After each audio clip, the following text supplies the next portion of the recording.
$9 for. I didn't know. That's what we were talking about.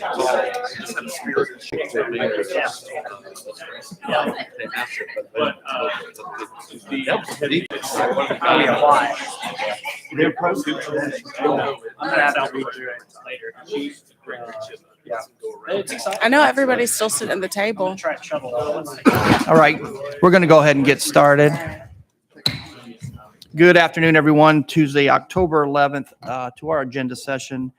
If I have a motion on our minutes, please. I have a motion on the minutes. I do have a second to those, and they will stand without objection. If you'll indulge me, the mayor is here and has asked for a few minutes to address a few items, and I would like to turn the floor over to the mayor. Mayor Kelly. Thank you, Chairman Ledford. I really appreciate your time and forbearance. I want to take just a moment to address some concerns and anxiety that I've heard in the community about an important step forward that we're about to take to address homelessness and blight in Chattanooga. Last year, this council demonstrated real leadership, approving the purchase of an old extended stay motel on Lee Highway. This motel had fallen into disrepair, had become an eyesore and a nuisance for the entire community. And the fact is that prior to that, and still to this day, many structures of this nature still operating as motels continue to plague our community as hotbeds of drug use and crime. But the bones of this building were good. And of course, with your help, we seized the opportunity to turn this blight into a potential asset for the community. And that's why together we agreed to purchase the building, fix it up, and turn it into apartment housing with on-site services for those who need it in Chattanooga. As we all know, homelessness has grown to a problem here, increasing nearly 250% in the last year alone. And Chattanooga is not alone in this. All across America, demand for shelters and vouchers has doubled or tripled since the pandemic, unfortunately. Meanwhile, here in Chattanooga, the number of beds available for temporary shelter has actually decreased over the last several years, and our infrastructure to deal with mental health and addiction issues hasn't kept pace either, sadly. But with your support, Chattanooga can lead on this issue, starting by approving the necessary zoning changes to move forward on the Lee Highway housing project. But we can't do it without your continued leadership. I understand there's some folks coming this evening to express their concerns about this project, and I know many of those concerns are heartfelt, and these are good folks who love their city and love their neighborhood. But at the same time, a tremendous amount of misinformation has been circulating, and unfortunately, many people are letting fear of the unknown get in the way of the facts. So first, I want to thank Councilwoman Burrs for her leadership in addressing many of these issues in the past few months, and frankly, fielding a lot of superfluous, or, I guess it's part of the job, isn't it, Councilwoman Burrs? But she's really had the thankless task of taking phone calls and frankly, some unfair criticism around this issue. So thank you, Councilwoman Burrs. And I'll be the first to say we should have done a better job of communicating what this project is and what this project isn't. And we are going to take a more proactive approach starting today, going forward in that respect. And that's on me and my staff, and we own that. But I want to clear up a few things for this council, so that way all of you have the facts you need to understand where we're headed as an administration and as a community. This project is an essential part of our strategy to create more housing units for people currently experiencing homelessness who want to take the steps to rebuild their lives. Right now, we just don't have enough housing units. And we see that where there are units, we've been able to house more people than ever before. We've housed 100 in the last quarter alone, and 2,000 housed together with our partners since the beginning of my administration. But we also know that the longer you've been homeless, the more services you need to adjust and reacclimate. It's just a fact. And that's exactly what this project is designed to provide. This is not a homeless shelter. Let me reiterate this. It's not a homeless shelter. It's an apartment complex with services on site that keep people housed for good. I've had the pleasure of visiting an apartment complex just like this in Southern California, run by an organization called Step Up. And this organization was part of the ARP spending plan you all unanimously approved. And they're the national experts on how to move people from homelessness to successfully reintegrating into society. And what I saw was very powerful. From the outside, you'd never know it. I mean, it's just in another apartment building. I couldn't distinguish it from any other apartment building on the block. The apartments, the sidewalks were clean, the neighborhood was vibrant, and it's next door to an elementary school. And once we were inside, there was a lobby with a team of dedicated social workers who are on site 24/7 and help provide case management and counseling services to the tenants. Otherwise, again, you'd never know it was anything other than an apartment building. Inside, I actually spoke with one of the tenants who was living in a modest studio apartment and who shared his very personal story about how having the apartment has changed his life. This fella had been in and out of homelessness basically all his life since he'd entered the foster care system, but now had the stability of calling a place his own and a safe place to keep his things. And that gave him tremendous peace and stability. And he talked about how people had begun to look him in the eye again and treat him like a human being, something that he had forgotten was possible. This fella had returned to work and dedicated his life to serving others and sharing his story for those who needed to hear it. And let me tell you, it was very powerful and it was very real. And that's exactly what we're trying to build here in Chattanooga. While we're building a shelter elsewhere, because our community certainly does need a low barrier shelter, that's not what this building is. Let me repeat it. This is not a homeless shelter. These will have tenants just like any other apartment building, except these residents will have the services they need to get back on their feet on site. And from the outside, you won't be able to tell the people living there have lived lives that are any different from yours or mine. And that is exactly the point. And here's the benefit to everyone in the surrounding community. There's one less dilapidated flea bag motel attracting crime and blight. And there are a couple more out there now that are causing, that are the ones causing the Silverdale community problems. But this is not that. It is quite literally the opposite of that. And if we're successful, I feel confident we will be, we can use this model as a momentum to convert others. So, frankly, I'm reminded of some scripture from Luke. Whoever has two tunics is to share with him who has none. And if you observe the Christian faith, or really any faith, it really, again, doesn't take a biblical scholar to know what we're called to do here. And we can do it while improving the entire community at the same time. So here's the bottom line. This is a win for the community. This is a win for the future residents. And it's a story of renewal about how we will turn a community problem into a community asset. And to be sure, this is not the only thing we're doing to tackle homelessness in our community. We've had a lot of heated conversations here in the last couple of weeks about how things have kind of hit another gear, and we're standing up a low barrier shelter, and we're stepping up our data collection efforts through the Regional Homeless Coalition to better understand how to serve the different segments of homelessness. And at the same time, I got to say, for the record, we are not. Chief Murphy and the police department and my administration are not going to tolerate aggressive or threatening criminal behavior from anyone. And to that end, Chief Murphy is also forming an expanded crisis intervention unit, and we'll be expanding the bike patrol unit downtown. So we are taking an all of the above approach, and we will make progress in this area. And we're meeting regularly, specifically on the topic, to make sure that we do. So I won't take up much more of your time, but I did want you to hear from me directly that this administration fully intends on moving this project forward, and I'm asking for your continued leadership in support of this important project. Our administration will hold a public meeting at the Family Justice Center on Wednesday, October the 26th at 6 p.m., and we invite the entire community to attend, because I want to be able to address all these concerns and get the real story out there and get past the misinformation. So I will also be asking the chairman to place the relevant rezoning items on the agenda following that meeting for a first reading on November the 1st. So happy to take any questions that you all may have. Again, thank you for your leadership, and I hope we're going to be able to move forward quickly and with purpose. Mr. Mayor, thank you for coming down. You're always welcome, and we appreciate you engaging with us. I do have a few lights, if you'll hang on just a second. Sure. Madam Vice Chair. Yes, hey, Mayor Kelly. How are you? I'm good. Just had two questions. I didn't catch the time of the meeting. 26. I believe it's 6 p.m. At 6 p.m. Yep. Okay. And in regards to the individuals that will be moving into potentially moving into the apartment complex, will these be any individuals, or will they be referred from an agency? I'm 99% sure they will be referred from an agency. This is not a walk-up facility. This is an assisted facility that will be administered by Step Up. Is that fair to say? You want to add anything, Jetta?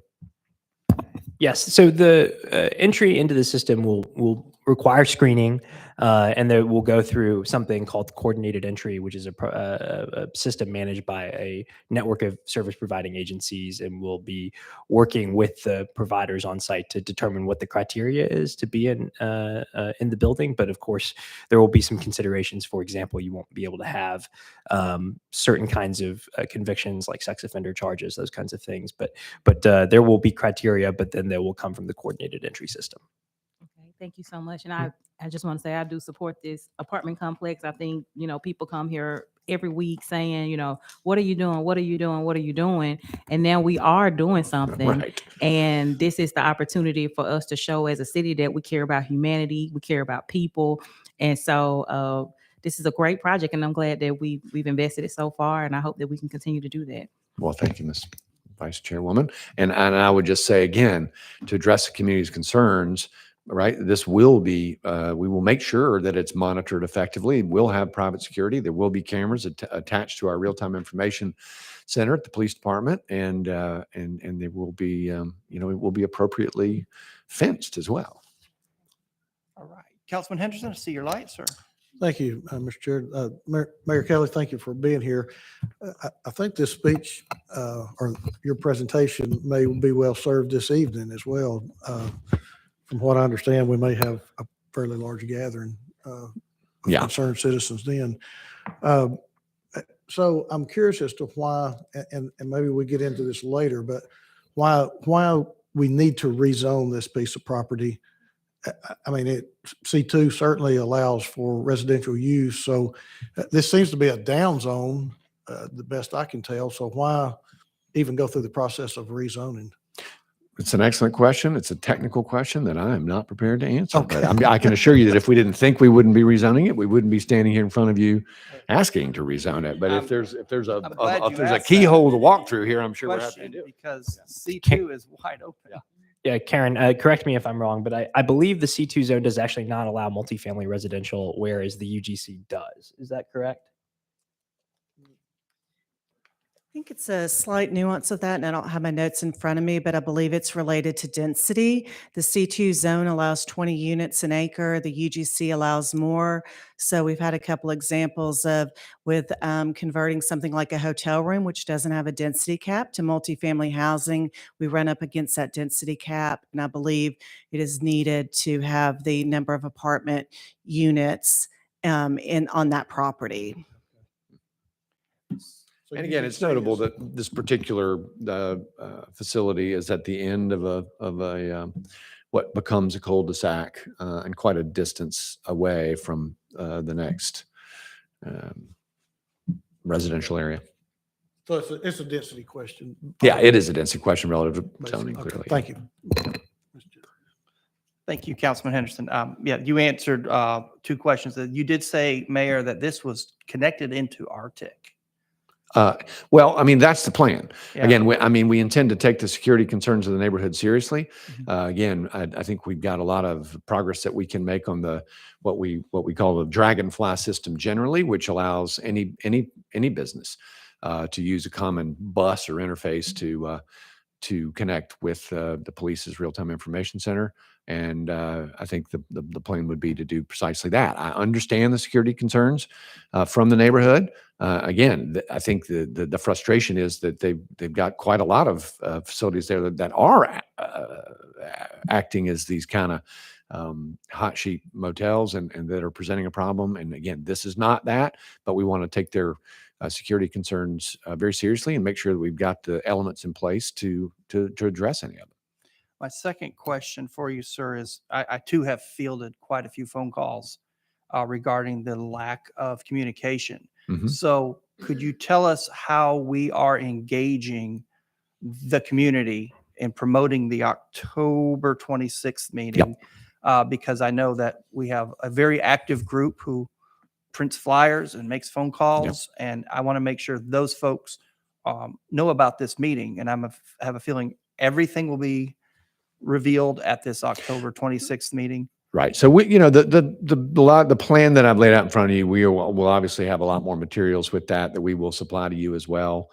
So because again, nature abhors a vacuum, and people will feel the worst, insert their worst fears into an absence of information. And so we will be generating that, so that you'll have the tools to present what it is and what it isn't in advance of that meeting. Okay. If you need a few names that are not on your list, I'm sure I might have them in my phone. We will definitely follow up with you in that respect. Okay. And My again, third part is, Yeah. and I'll get to you in just 2 seconds, Mhm. Councilwoman, is the rezoning question. I'm glad you asked that because C2 is of course, our wide open zone. Apartments are allowed in C2. But I understand what you just said about this, creating more density. So we're taking the existing motel, I guess, and reconfiguring it to more units. No or less more units? units. I think it's actually just sort of a vagary of the zoning code that a hotel fully occupied doesn't count as density because the people turnover. Again, I think it's probably germane to this conversation that we're rewriting the zoning code next year, probably. Yeah, so we're not, to my knowledge, we're not adding units. It's just a strange deformation, I think, of the zoning code that a fully occupied hotel does not count the same thing as a fully occupied single apartment unit. Okay. Very good. And I would also echo what Councilman Henderson, not to interfere with your plans this evening, No. but I would love for this presentation to be in front of a group of people that we're anticipating. Okay. But I appreciate you coming down. Councilman Coonrod? Thank you, Chair, and thank you, Mayor, for your vision along with Councilwoman Burrs. I think it's a great thing that need to happen within our city. But I just, struggle with the language that's often used when it comes to our community members, when we talk about people that are homeless, when we talk about people that rent. Mhm. And then they view them as if they automatically criminalize it, Right. And they instantly think about the bad things. And then here we're saying, oh, well, it's a public safety issue, so we're going to have it connected to Arctic, which can also be problematic as well. I mean, I'm just concerned about the way that we talk about it. If we can somehow in our language or, in our speakings about it, humanize the individuals that we have, because all of us are one paycheck short of being homeless. I mean, unless you got deep pockets like you do. I mean, but I mean, even for myself, at one point, I was just living on the salary of city council and my credit cards, and anything could have happened to cause me to live on the street. So I just struggle with the way that we communicate it, because it can happen to anybody. These people are humans. They deserve to be talked in a positive manner about, because, any situation we have veterans that have went and served this country, and to talk about them in a demeaning way, it's very problematic. So I just hope that we can find some way to have the language to be more equitable and humanize the group of people that we're targeting. Well, I appreciate that, Councilwoman. You're exactly right. I think the community at large, and I think this community in particular, has become very frustrated with a certain segment of the population. Again, to treat every segment of those experiencing homelessness the same, I think, is a mistake. There are different folks in different situations, and those that are struggling with mental illness or just violent criminal behavior, that's not okay, and we need to address that differently. All people in that situation obviously deserve our compassion and our help, and that's what Sam Wolf and his team do every day, and Cassie through the Office of Homelessness and Supportive Housing. But so we will continue to approach the problem with compassion. But I appreciate your words reminding us of that. It's absolutely right. Mayor Kelly, I see no other lights, but I'm a businessman too. I'd like to make you a deal. All right, sir. If I can get you to come back and put you in special presentation as we open up to lay out what you've said to us to probably a very large crowd that we're anticipating. Can we count on you to come back? I'll look at my calendars right as soon as I leave this dice and see if we can figure it out. I don't know. Would that be at the very beginning? That would be, or at the I'd end? put you on the very beginning, sir. Okay. All right. If Yeah. if council has no objection to that, I think that Yeah. there's a lot of folks who would like to hear what you had to say, and being the mayor, would really appreciate those words coming from you as well. Sounds fine. Okay. Thank you. You'll let me know soon? I shall very Thank you, soon. sir. I We appreciate just it. got to see if we can rearrange a couple of things, but I think I can do it. Well, we would sure appreciate it. Thank you, sir. All right. All right. Bye-bye. You're welcome. All right. Any other questions or comments for the mayor before he departs? Okay, Mr. Mayor, thank you so much for coming down. Thank you, council, for allowing that to transpire ahead of our agenda session. Ordinances on final reading. If you will take a look under Public Works. Councilman Henderson, any issues on final read? No. Okay, very good. Ordinances on first reading. We won't go through all of these as we did cover them in a very efficient planning and zoning meeting. Thank you, Councilwoman. I do believe we have some deferrals and some questions, or even if there's anything you'd like to bring up at this point. If not, you can make your motions obviously at 6 o'clock. Okay. I know I did hear some things in committee that will probably transpire. So moving into resolutions, we have a appointment to Head Start under economic development. We have the tax increment financing policies, but this is going to, I believe, a request from the administration to defer. Madam Chairwoman of that committee, what is that? Do you know what that date is? 25th of October, and we'll expect a motion for that this evening, correct? Very good. Thank you for your leadership on that. Planning, we have a special exceptions permit, and under Public Works and on-call blanket contract. So that takes us through the agenda. If you would look at next week, the 18th, we have no purchases, by the way. This evening, no emergency purchases, no RFPs, and no sole source to report this evening. So take a look at the October 18th, if you would, please. While we're here, if you'll indulge me just a second, we had some really good discussion last week about notifying what's on the agenda. So what I would like to propose and what I'd like to do is, if you'll look at the way the agenda is promoted or listed online, to put the words on the following week. So when you see this, for example, in the Chattanooga, I don't see John here, but when you see this in the Chattanooga, when we say or post those items for the following week, those items are subject to change. And I think it's important to notice that. I mean, items could be deferred, they could be denied, they could have an alternate version. There's a few things that can happen. So what I have asked the city attorney's office and went over there today while we started short-term vacation rental was, can we make some changes to how it's presented? So the changes are that I thought would help is we put pending council action on that following week ahead of that. And then if you also look at the top of that page, there's a footnote that references the week before when it's actually on the week. And I believe Councilwoman Hill, you made note of that once, that it was confusing. A single document. So Maria and I have worked out that pending proposed agenda or proposed agenda for that date marry up, so to speak, with that date so that it's much easier for the public to understand what they're looking at. And then we have the words pending or proposed in front of that so that it hopefully alleviates some confusion. Okay, awesome. So if you don't mind, I'm going to go ahead and ask Maria to do that. And I think that would help clarify for the public because it does get confusing at times. And I think that was a good suggestion. It was a good conversation that came out of that. And I appreciate everyone bringing that up. So I will hit the unpause button and move forward to the 18th agenda. And I'll be looking for any questions or comments on the 18th. Proposed. See, look at that. Look at my city attorney whispering in my ear. The proposed agenda for the 18th. See? Pay attention to my own words here. Thanks, Phil.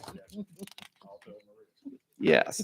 Yeah, and that's a green light for Marie. We talked about that earlier. So if you'll hit your lights, council, anyone who has questions on the proposed 18th agenda. I do believe under council office, we do need to remove an item. Councilwoman Burrs has left the meeting for another important appointment, but I do believe under council office, if I can get verification from administration that the appointment for Charles Patey needs to actually be removed. I'm sorry. The appointment for Charles Patey to the IDB needs to be removed. because of his judicial definition. Okay? So that will come off.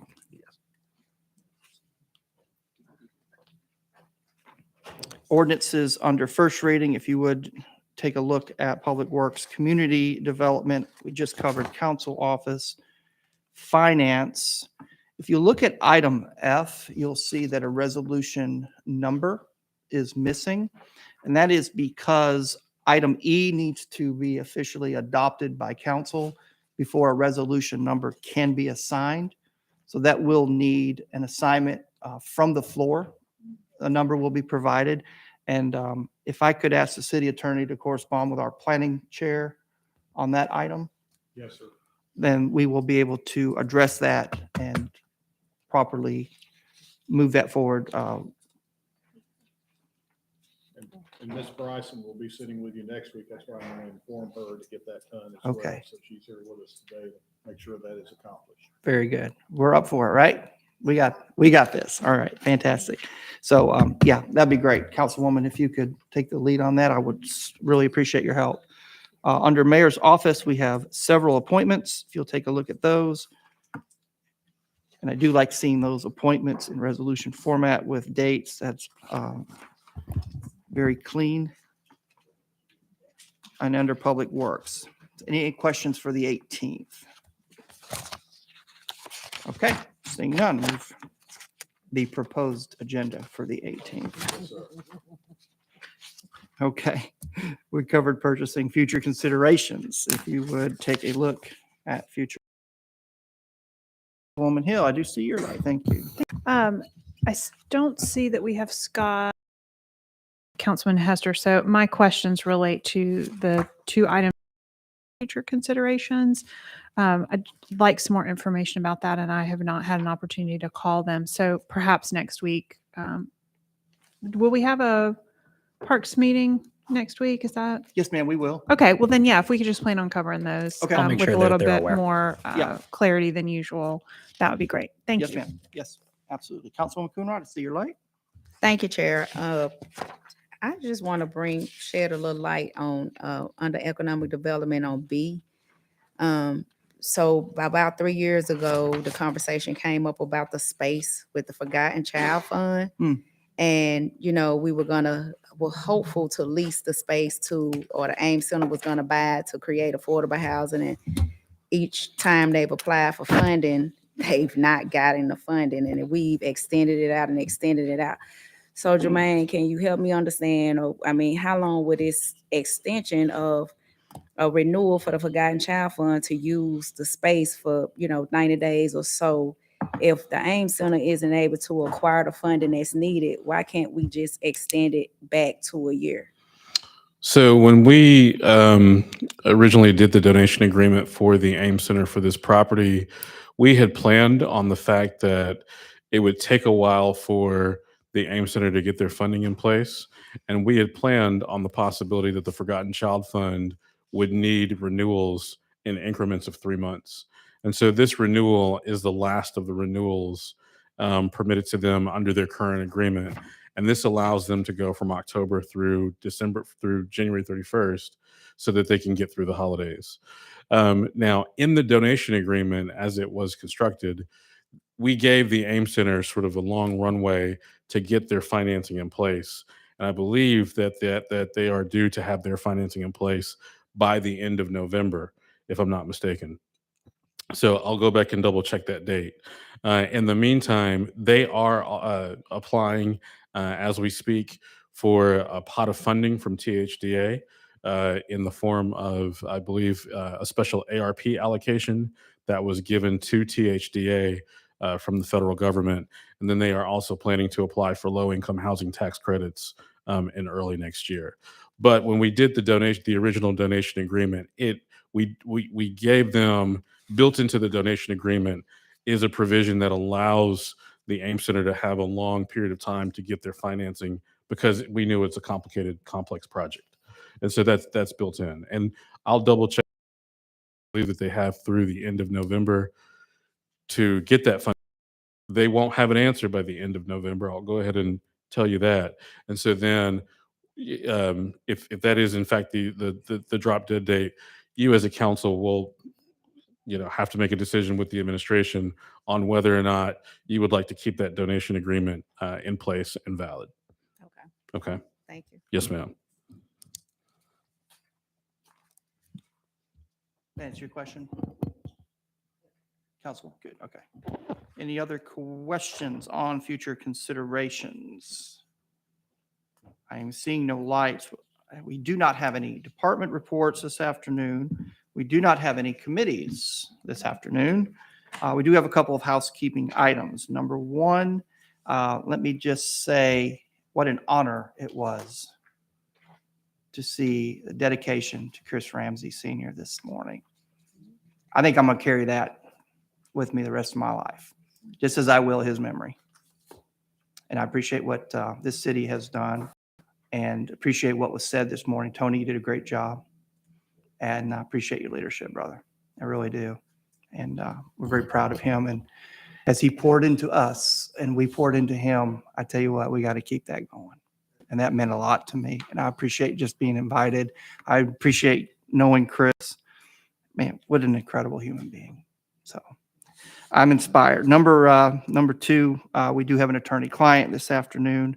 Immediately following this meeting, if you would meet us in the conference room. And number three, we have construction slated for this room. And I would like to ask the council for December the 20th and the 27th. We schedule that to be our vacation holiday. And if anybody, if you don't have to answer me this second, but if you would take a look at those 2 dates, you move to approve.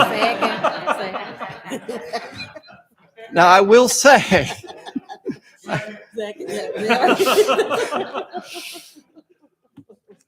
okay, I did say that the 13th was added on this morning by someone in our 9:30 meeting, but I think we probably have a little bit too much business to take care of. All right, so we will not be in session the 20th and the 27th of December.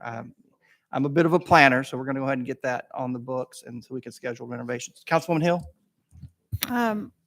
What about Tuesday, the 3rd of January? That's often a really low business week as well. And I feel like last year we talked a little bit about, did we want to do something right at New Year's? So I don't totally yeah. remember. I just see that it's right in proximity to what would be the New Year's holiday on Monday, the 2nd. And I looked at that calendar date and was having the same thought. So I'm glad you brought it up. I don't know what the effect of continuation just maybe of, something to look of into, business. think about. So I'm definitely open to hear any thoughts on that. The administration probably hasn't had too much time to prepare their thoughts on that. But that would be 3 weeks. We would Yeah. not be in session. So how about, would it be fair to maybe ask the administration to get back with us and see what that does? Because I believe that's a planning and zoning day. If I'm All the not- better. Just And kidding. now I see your motive. Okay. And how that may back up some of the cases that are Yeah. coming through planning commission. But if you allow some time, maybe a week, I would be glad to look into that. And we could talk about it again next week. Sure. Okay. Thank you for that. Any other questions or comments? Councilwoman Coonrod, see your light again. Thank you, Chair. A developer reached out today. We discussed it last week when Karen presented the different rezoning cases, and she wants to withdraw hers, but it hadn't come up yet to be placed on our agenda. So do I need to wait till we place it on the agenda, or is that a workaround that Karen and them can just have it withdrawn? Karen, you want to address that a little bit? Because I know we've had some questions about that process in the past and how RPA has kind of dealt with that. So we have a administrative manual, and the process for someone wants to withdraw a case directly after planning commission, which does happen if there's a recommendation to deny or the time frame is longer, or there's just a lot of opposition and someone listens and chooses not to move forward. Our process is for them to contact the city attorney's office. So at that point, we're Planning Commission was yesterday. This was a case heard at Planning Commission yesterday. We've not prepared materials and sent them even to the city attorney's office yet to be placed on the agenda. So we normally send that to the city attorney's office. My understanding is if it had not been advertised, it's not been processed, that it can be withdrawn at that time. Also, yesterday at Planning Commission, in response to some of the discussion we had last week, I removed the calendar because I know that had been a discussion about we pass out a calendar at Planning Commission that has the council dates. I did take that up, so it was not available to the public. So however you'd like to proceed, but we normally would have that applicant pass that request on to the city attorney's office. Okay. And Phil, can you address it from that point? Yes, if it was addressed to us, and I would normally contact the chair and ask the chair what you wish to do concerning that item. We would not do anything ourselves in connection with that. It would be a decision of the chair to put it on the agenda or not. Very good. So Councilwoman Coonrod, if, and especially since you brought it up here, yes, Councilman Henderson.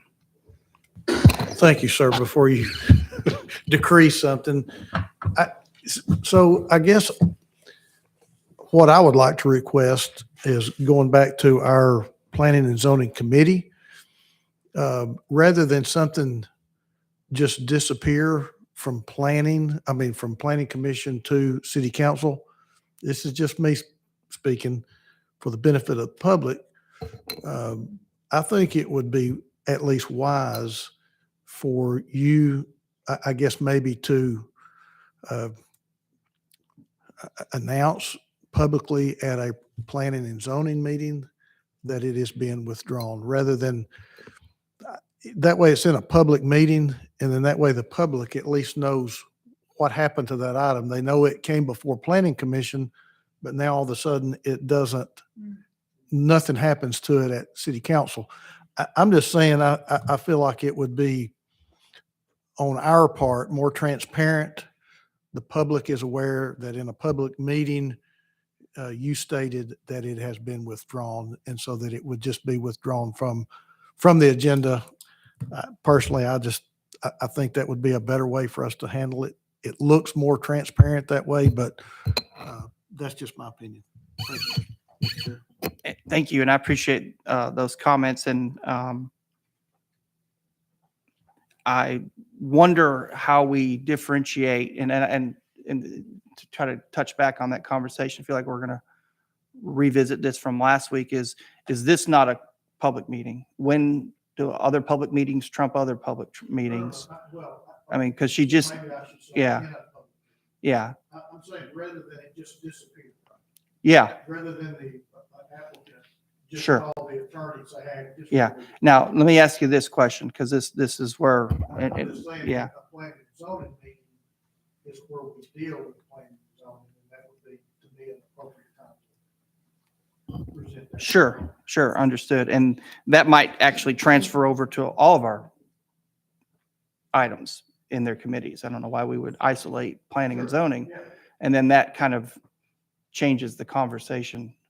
And I think almost handcuffs, if you will, changes that probably need to be made from time to time per the chair's discretion, or maybe you just suggesting that maybe we just remove the chair's ability to be able to adjust the agenda as needed or as things arise. So I feel like we're kind of traveling down that road too. But Councilwoman Coonrod, given what you've just heard, what would you like to do? Would you like to see this go through? Because what I'm hearing is a withdrawal is requested by the applicant, which I think they have the right for, but Karen and her staff now have to spend all this time preparing this and go through the process when it just has a withdrawal. And we have talked about this in an open meeting. So are you? The process is not already prepared. Just have them reach out to the city attorney before it hits the agenda.